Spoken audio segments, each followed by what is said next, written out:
모두 반갑습니다. 날이 추운 한 주였습니다. 모두 건강하게 잘 지내셨는지요? 저는 저 안에는 2주째 지금 커피 브레이크 성경 공부 인도자 과정을 수료 공부 또 교육받고 있습니다. 근데 공부하면 할수록 생각이 넓어진다는 느낌을 많이 받습니다. 또 그곳으로부터 좋은 제안도 받을 수 있어서 참 감사한 시간이기도 했습니다. 하나님께서 우리 교회를 사용하셔서 이 독일 이곳 저곳에서 또 말씀을 더 깊이 알고자 하는 이들에게 그들과 함께 말씀을 나눌 수 있는 그런 날이 오기를 기대하고 또 소망해 봅니다.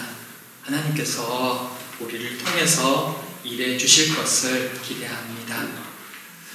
오늘은 이 애굽을 나와서 시내산에 이른 후에 그곳에서 계속되어진 이 하나님의 말씀 중에 또 한 부분을 함께 생각하고자 합니다. 하나님께서는 이스라엘 백성들이 가나안 땅에 들어간 후에 그곳에서 하나님의 백성답게 살 수 있도록 그때 필요한 법들과 지켜야 할 계명들을 하나씩 하나씩 말씀해 주셨습니다. 그것이 그들이 애굽을 나와서 가나안으로 바로 들어가지 않고 시내산에 머물러야 했던 이유였습니다. 하나님께서는 모세를 통해서 십계명과 여러 규정들을 가르쳐 주셨습니다. 그리고 절대로 그 땅에 들어가면 가나안인들의 풍습을 따르지 말며 또한 죄악으로 가득 찬 그들을 이스라엘 곁에서 완전히 쫓아내 버릴 것을 명령하셨습니다. 그렇지 않으면 분명히 이스라엘 백성들이 그 죄악에 걸려 넘어질 것이라고도 경고해 주셨습니다.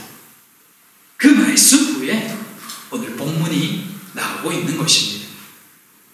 오늘 본문은 평범해 보이는 말씀이지만 실제로 이 안에는 구약과 신약의 중요한 부분이 숨겨져 있습니다.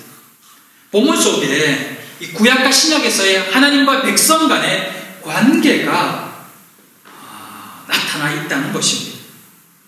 말씀을 통해서 그 모습들을 하나하나 생각해 보면서 하나님의 은혜를 다시 한번 되새기는 이 시간 되었으면 합니다. 성령께서 말씀을 통해 깨닫게 해주시는 은혜가 있기를 소망합니다. 첫째, 하나님을 보는 사람들.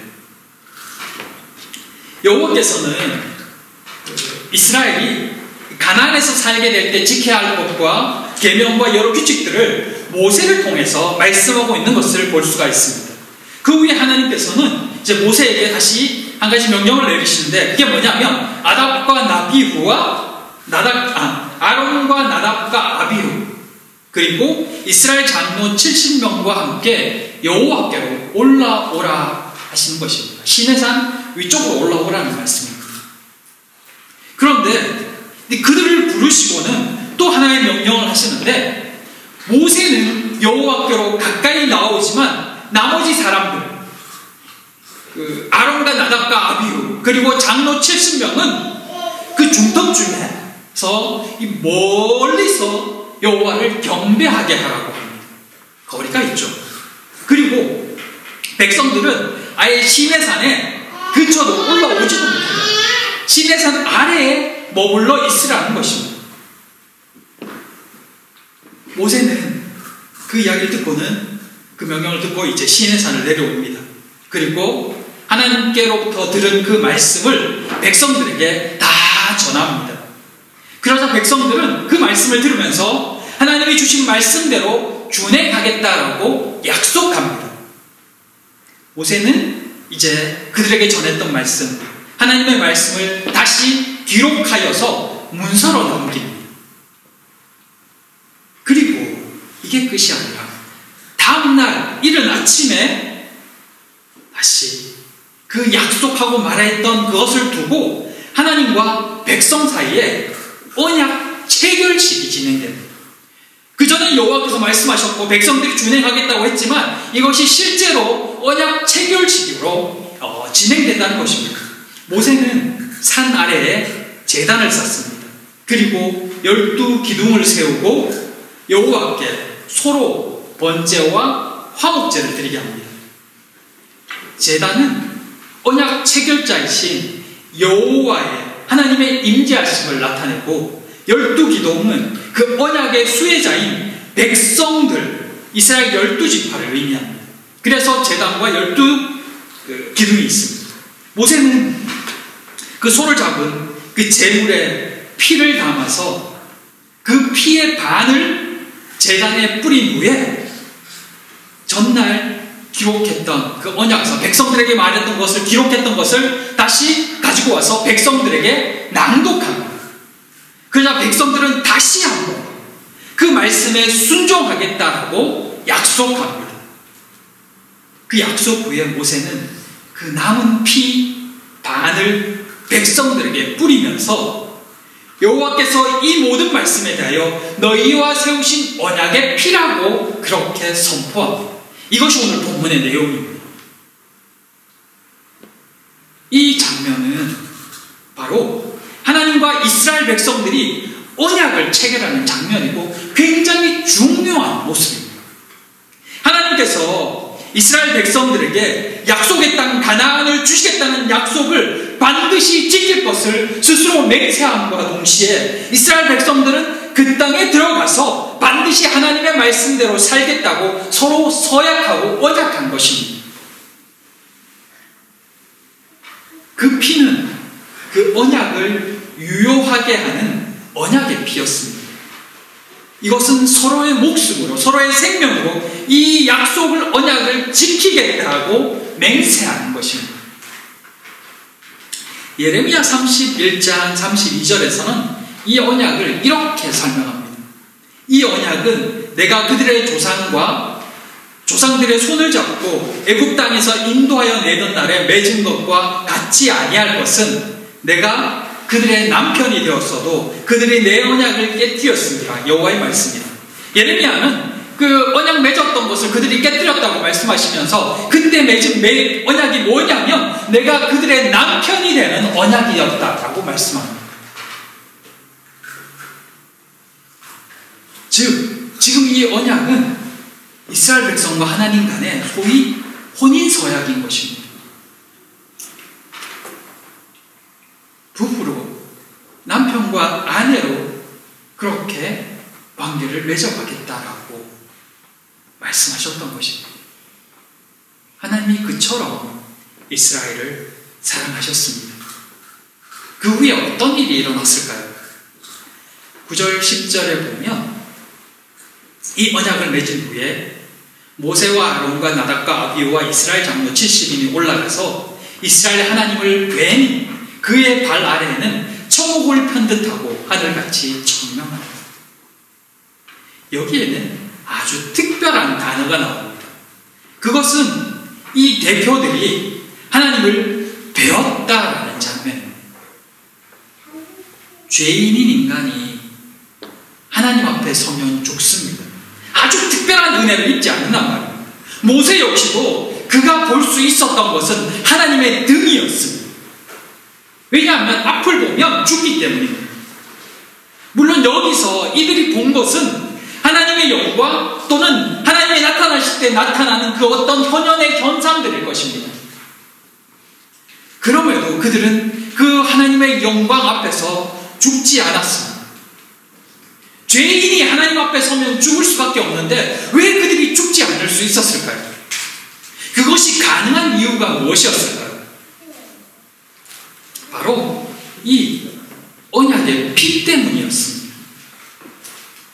그 피로 인해서 잠시지만 그들은 하나님의 영광을 볼 수 있었습니다.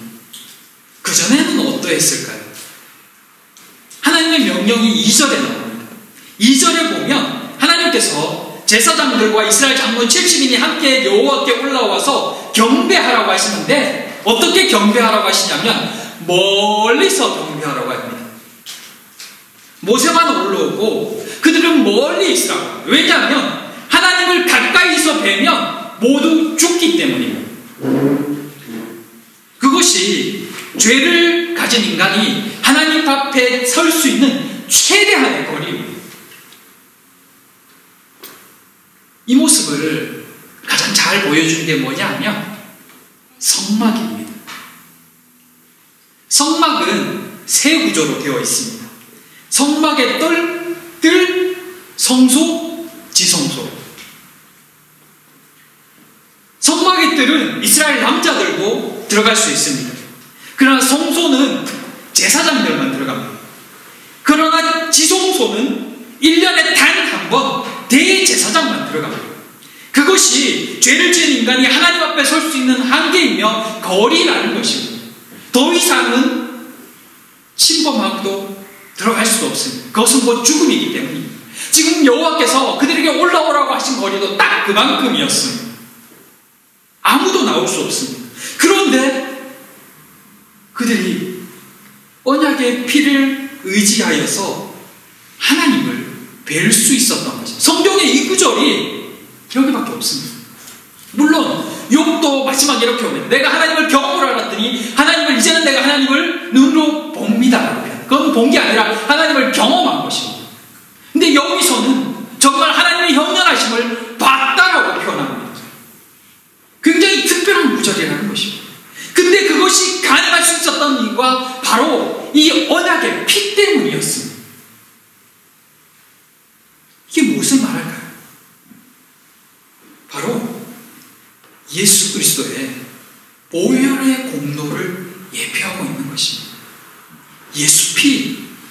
예수 피가 뿌려짐으로써 그것이 가능해진다는 것입니다. 구약시대에는 이스라엘 백성들은 오늘 본문과 같은 특별한 경우를 제외하고는 그것도 제사장들과 구별된 70인 외에는 이 은혜가 허락되지 않았었는데 감히 하나님 앞에 설 수 없었는데 그런데 오늘 우리는 예수 그리스도의 피를 의지하여서 여기 앉아 있는 것입니다. 하나님께 나와서 하나님을 직접 부르며 하나님께 기도할 수 있다는 것입니다. 이것은 우리는 그냥 그냥 예배 드리지라고 생각하지만 실제로 우리가 드리는 이 예배는 구약의 모든 백성들이 사모하고 고대하고 두려워했던 것입니다. 근데 우리는 지금 하나님께 나와 하나님께 구할 수 있으며 기도할 수 있고 우리의 소원과 우리의 마음과 심정을 모든 것을 알 수 있게 된 것입니다. 그리고 하나님은 그것을 기뻐하시며 받아주신다는 것입니다. 우리 드리는 예배가 바로 그런 예배라는 것입니다.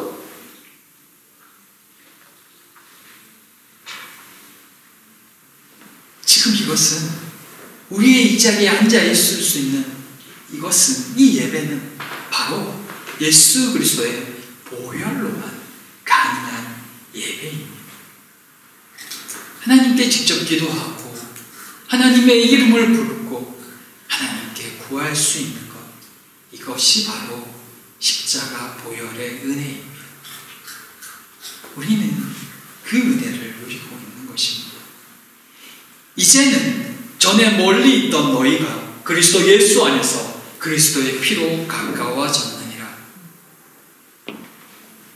더 이상 광야가 두렵고 무서운 것이 되지 않을 이유는 바로 하나님이 우리의 신랑 되시고 우리와 함께하고 계시기 때문입니다. 우리의 소리를 들으시며 또한 우리와 동행하기를 원하시기 때문이며 그 피로 하나님과 우리가 가까워졌기 때문입니다. 사랑하는 성도 여러분, 구약 곳곳에서 보이는 그 하나님의 사랑과 은혜와 긍휼하심이 오늘 우리에게도 있습니다. 우리를 지키시며 함께 하시며 인도하시는 은혜가 오늘 우리에게 있습니다. 구약을 통틀어 여호와를 배달하는 이 한 구절 전체에서 거의 찾아보기 힘든 이 한 구절에 여호와를 하나님을 배달하는 이 구절이 오늘 우리에게 일상이 될 수 있는 이유는 예수 그리스도의 피 때문입니다. 그 은혜를 마음껏 누리시고 담대해지시는 모두가 되기를 원합니다. 예수의 보혈로 우리는 하나님과 가까이 할 수 있습니다. 그 하나님의 은혜를 기억하며 오늘을 담대하게 사시기 바랍니다. 하나님의 긍휼을 기대하며 오늘을 걸어가며 그 가운데 하나님의 함께하심과 인도하심이 나타날 것입니다. 사랑하는 우리 모든 성도님들마다 그렇게 주님 앞에 서고 주님과 동행하며 하나님의 은혜를 누리는 모두가 되기를 진심으로 소망하고 축복합니다.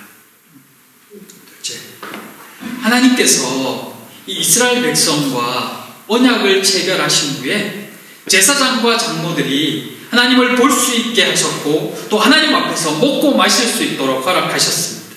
이런 일은 구약 역사의 전무후무한 일입니다. 그런데 이 일이 일어난 것을 살펴보면 사실 이스라엘 편에서 특별히 어떤 행동을 한 것은 없습니다. 다만 여호와께 제사 드린 후에 하나님의 말씀에 순종하겠다고 맹세한 것이 전부입니다. 그러나 결과적으로 보면 이스라엘은 이 맹세조차도 지키지 못했습니다. 모든 것을 다 하시는 하나님께서 그럼에도 이들의 언약을 들으시고 죄로 가득한 그들이 하나님을 뵐 수 있도록 허락한 이유가 무엇일까요? 그 모습은 여기뿐만 아닙니다. 하나님은 이스라엘에게 율법을 주시기 전에 이미 이스라엘을 애굽에서 구원해 내셨습니다. 불평밖에 할 줄 모르는 이스라엘을 말입니다. 오늘 본문에서도 하나님은 그들의 언약 하나만을 믿고 그 언약 하나만을 보고 그들에게 그 누구에게도 허락하지 않았던 하나님을 볼 수 있는 은혜를 주셨습니다. 심지어 하나님 앞에서 먹고 마실 수 있는 은혜도 주셨습니다. 이전에 이 앞에 하나님이 나타나실 때는 큰 불과 번개와 무서운 천둥 소리로 이스라엘 백성 앞에 나타났습니다. 그래서 이스라엘 백성들이 그 하나님의 목소리와 현현을 보며 두려워 떨었습니다. 심지어 너무 무서워서 모세에게 하나님 우리에게 말씀하지 말아달라고, 하나님 우리 앞에 이렇게 나타나지 말아달라고 너무 무서워서 그렇게 요청하기까지 했습니다. 그런데 오늘 하나님을 뵈는 이 장로들은 어떻게 보냐면 여호와의 발 아래는 초목을 편듯하고 하늘같이 청명하더라. 굉장히 멋진 모습을 봅니다. 어떻게 이런 은혜가 그들에게 주어졌을까요? 그들이 한 건 단지 말 한마디였거든요. 하나님 말씀대로 따라 살겠습니다. 하나님이 그들의 말과 그들의 앞으로 일어날 일들을 모르겠습니까? 그들이 그 말을 제대로 지키지도 못하고 실패할 거라는 걸 다 알고 계십니다. 그럼에도 불구하고 왜 이런 전무후무한 특별한 은혜를 베푸실까요? 왜 이렇게 순진하리만큼 이스라엘의 그 말 한마디를 믿고 은혜를 베푸시는 걸까요? 사랑하시기 때문입니다. 예수 그리스도를 보내주심도 우리를 많이 사랑하셨기 때문입니다. 그래서 끊임없이 믿어주시고 기회를 주시는 겁니다. 많은 이들이 구약의 하나님을 오해합니다. 구약에서는 이스라엘이 하나님의 말씀대로 살아야 복도 받고 하나님의 사랑을 받으며 살 수 있다고 말입니다. 물론 맞는 말이긴 합니다. 하지만 그것이 하나님의 사랑의 전부가 아닙니다. 너희들 잘해라, 잘하면 내가 복 줄게, 내가 너희들 지켜줄게, 잘해줄게, 저게 전부가 아니라는 것입니다.